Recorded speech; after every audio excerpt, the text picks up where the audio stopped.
नमस्कार मित्र हो. एक जिवंत विषय तुमच्याकडे घेऊन आलो आहे. आपल्या साहेबांनी काय केलं? आपने बोला था कि पेट्रोल 100 रुपए से ऊपर जो मिलता है ये 15 रुपए पर आ जाएगा एथेनॉल की वजह से, अगर एथेनॉल आने लग गया। ऐसा मैंने कहा नहीं, ऐसा मैंने कहा नहीं। आप 120 रुपए जो पेट्रोल ले रहे हैं उसका भाव हम 15 रुपए लीटर करेंगे। की आता सगळ्या गाड्या इथेनॉलवर चालणार असा नियम आहे. refusing to start. आता मला सांगा, आपल्या गाड्या तर इथेनॉलवर बनल्याच नाही, बरोबर? आपल्या गाड्या पेट्रोल डिझेलच्या आहे. मग आता इथेनॉलवर जर गाडी चालवण तर मग कसं जमन? साहेब, तुम्हाला हात जोडून विनंती आहे, आम्ही एक गाडी घेतो आणि ते गाडी 15-20 वर्ष चालवतो.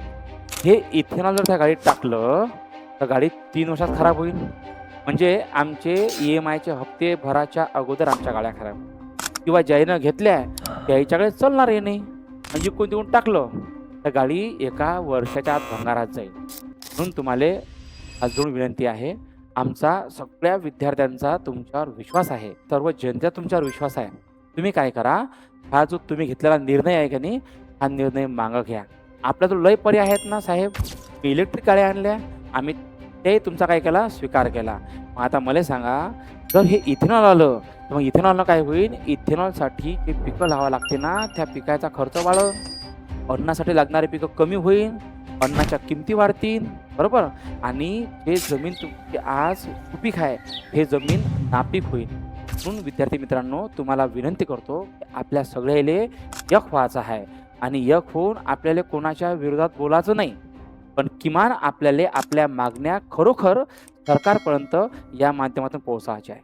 तुम्ही एकमेकांना विरोध करू नका. समजून घ्या पहिले काय मॅटर आहे. तर त्याला कारण असं आहे, आपण जर एक होऊ तर किमान एकजुटीनं एक मुद्दा आपण मांडू. तो मुद्दा मला चुकीचा वाटला, तो मुद्दा मी तुमच्यासमोर मांडला. खरंच जर हा मुद्दा चुकीचा असेल तर तुम्ही योग्य ते त्याच्यावर कमेंट करा, ठीक आहे? पुन्हा एक जिवंत ज्वलंत विषय घेऊन तुमच्यावर पुन्हा हजर होईल. तोपर्यंत सुरक्षित राहा. जय हिंद, जय महाराष्ट्र.